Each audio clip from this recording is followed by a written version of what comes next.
that Indonesia in general is a sleeping giant, and that with these plans you definitely will be one of the giants not sleeping but just a giant. Ini dari Belanda ya.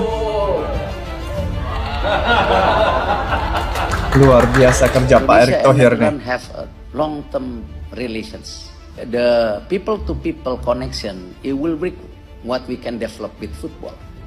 We invite you here, we send our teams there, even maybe we can have a training camp in Netherlands, same things what we do in Japan right now.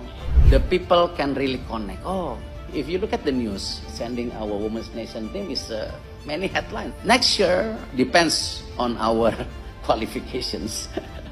Maybe we can invite your men's senior teams as a professional, like we engage Argentina. Timnas utama Belanda. This is something that we want to put in our agenda. So this is something that we can explore together.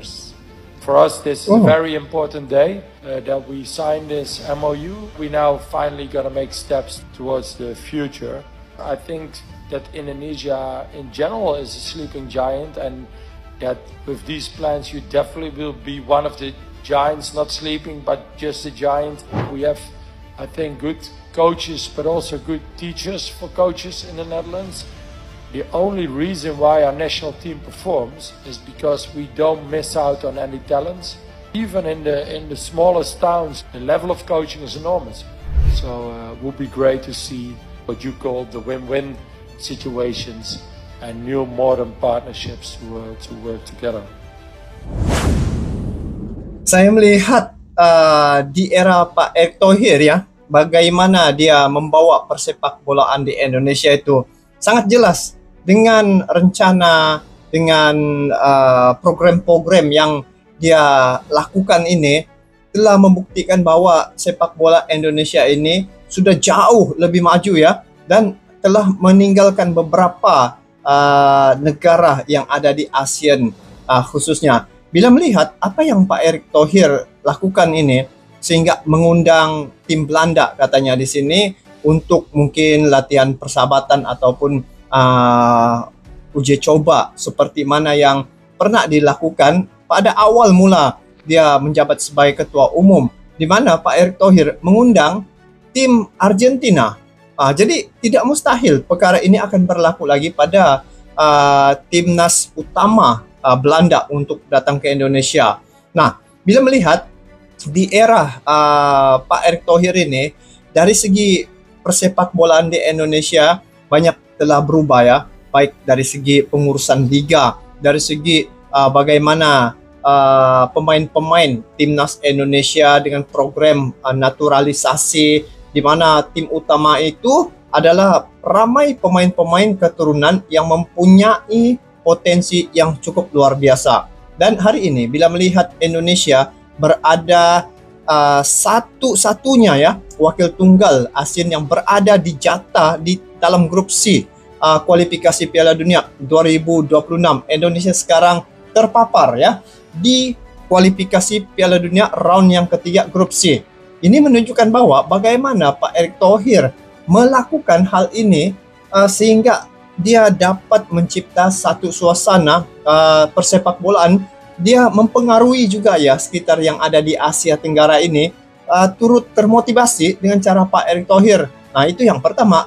Dan ada kabar terbaru, Pak Erick Thohir ataupun Federasi Sepak Bola Indonesia mengundang tim-tim yang kuat juga ya guys, seperti JDT ya, dan beberapa tim yang bagus untuk dilakukan lawan persahabatan di Indonesia. Itu juga satu ruang untuk membawa persepak bolaan Indonesia ini akan diangkat ke level yang lebih tinggi lagi.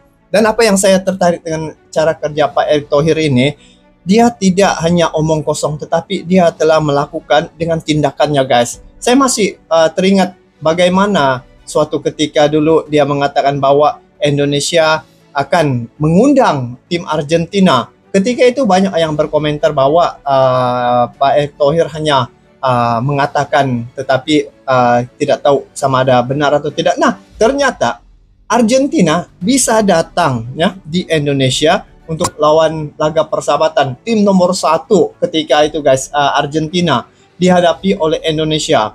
Sekarang ini bila melihat Indonesia berada di grup C, dalam grup C ini guys, semua ranking di atas Indonesia. Jepang di situ, Bahrain, Arab Saudi, Australia, China. Itu merupakan ranking kalau dilihat dari peringkat FIFA memang di atas Indonesia.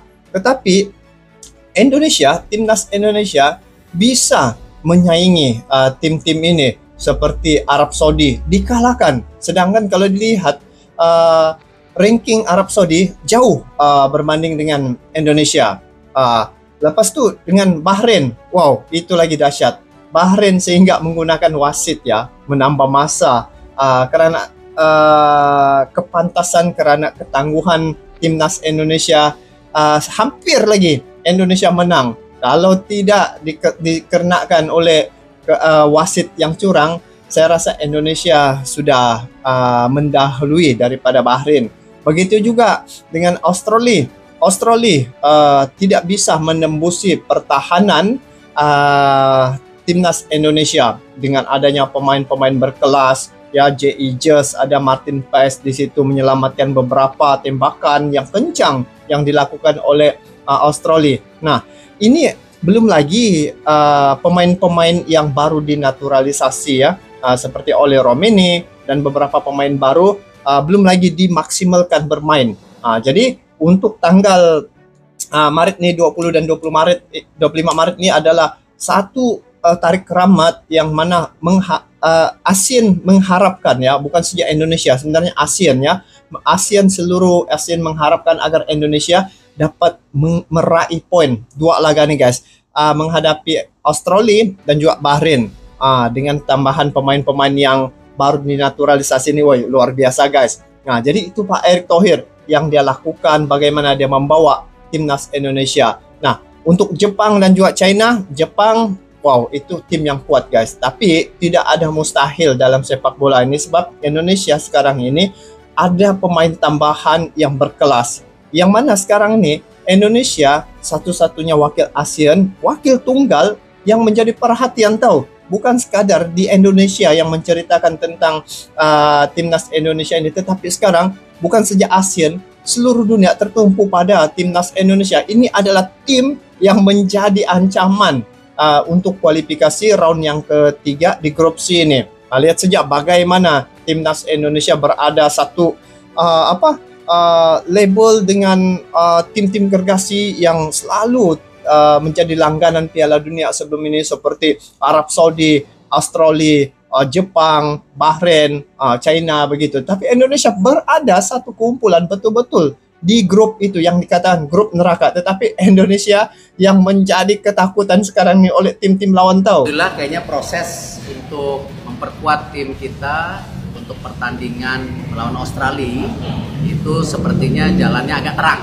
Ada beberapa posisi yang kita lihat juga perlu diperkuat. Salah satunya di kiper Emilio Audero Mulyadi, ini menjadi salah satu pilihan untuk kita menjadi tim bersama Martin Paes. Artinya kita mempunyai 2 goalkeeper yang kokoh. Di lini tengah, di situ kita perlu 5 pemain tengah lah. Nah, akhirnya pilihan kita coba ajak bicara dan akhirnya mau Joy Pelupesi ya, dari keturunan Maluku. Ada juga pemain yang kakeknya dari Semarang, ibunya dari Surabaya, yaitu ini yang 3 orang tuh guys. James, dia di Go Ahead Eagles, dia starter. Kita memang perlu juga penebalan left back, wing back untuk mendukung kalau sampai pemain posisi menyerang kita kekurangan kedalamannya. Saya sudah lapor Bapak Presiden, Pak Prabowo, sangat welcome. Lalu saya sudah telepon Pak Menpora dan minggu depan kita akan segera proses. Ya, kita akan mengejar supaya bisa main di bulan Maret. Betul-betul lah kalau Pak Erick Thohir nih, saya memang cukup respect, kagum cara kerjanya guys. Dia nih berusaha memberikan yang terbaik tahu untuk timnas Indonesia, dan perjuangan Pak Erick Thohir ini untuk membawa Indonesia ini berada di Piala Dunia memang cukup besar. Bayangkan guys, Indonesia akan apabila sampai di Piala Dunia apa manfaat, apa dampaknya terhadap Indonesia? Sudah pasti yang saya lihat bila Indonesia sampai ke Piala Dunia ya, dari segi negara Indonesia itu sendiri yang mempunyai hampir 300 juta jiwa, pasti seluruh dunia akan kenal Indonesia. Bukan saja dari segi sepak bola, tetapi dari segi budaya, dari segi dia punya bagaimana suasana di Indonesia itu, dari segi peramahan, dari segi tempat-tempat wisata, ini pasti akan dikenali oleh seluruh dunia. Dan apabila Indonesia berada di satu label yang tertinggi di peringkat dunia, yaitu dari segi sepak bola, sekarang nih bila mencerita tentang sepak bola, seluruh ya masyarakat dunia ini tahu tentang sepak bola. Sudah pasti dari segi martabat sepak bola di Indonesia itu akan terangkat. Jadi dari segi investor asing ataupun yang ingin membuat pelaburan terhadap persepak bolaan di Indonesia itu akan ramai. Dan itulah peluang untuk Federasi Sepak Bola Indonesia dapat mengupgrade lagi, memperkemaskan lagi persepak bolaan mereka. Dan inilah antara strategi yang dilakukan oleh Pak Erick Thohir yang menjadi inspirasi ya oleh beberapa pemimpin-pemimpin sepak bola yang ada di ASEAN ini, antara yang Medempang, TMJ juga ya pernah bertemu dengan Pak Erick Thohir, karena cara gerak kerja Pak Erick Thohir ini dia telah membuktikan bahwa apa yang dia lakukan itu adalah satu program yang telah berjaya. Dan hari ini bila melihat Indonesia berada di kualifikasi Piala Dunia round yang ketiga dan bakal akan dihadapi ada 4 laga lagi, ini adalah satu suasana yang pasti akan memberi kejutan ya pada ramai orang ataupun ramai tim-tim dunia yang lain sekira Indonesia menembusi Piala Dunia. Jadi lepas nih Pak Erick Thohir ini dia bukan menteri olahraga, bukan Menpora, dia menteri BUMN gitulah. Tetapi dia punya pemikiran nih dari segi sepak bola, sangat berkelas. Jadi itu yang saya lihat Pak Erick Thohir ini dengan FIFA-nya baik, dengan hubungannya dengan klub-klub Eropa yang besar sangat baik. Mungkin ini adalah satu kelebihan yang ada pada Pak Erick Thohir, sehingga kan dia dapat mengubah warna sepak bola di Indonesia itu menjadi satu tim yang menjadi sorotan ya, bukan saja dalam negara di negeri Indonesia tetapi di peringkat internasional juga ya. Jadi apapun untuk timnas Indonesia, memang satu harapan yang besar pada perjuangan kualifikasi Piala Dunia 2026 ini agar dapat melakukan yang terbaik. Sebab harapan ASEAN sekarang nih pada timnas Indonesia melaju sampai ke Piala Dunia. Jadi guys, kita doakanlah agar Indonesia sukses ya, timnas Indonesia sukses bersempena dengan bulan Ramadan ini. Moga-moga Indonesia dapat meraih poin menghadapi Bahrain dan juga Australia pada bulan Maret ini. Jadi itu saja untuk kali ini. Kita bertemu lagi di video akan datang. Sampai jumpa lagi. Assalamualaikum warahmatullahi wabarakatuh.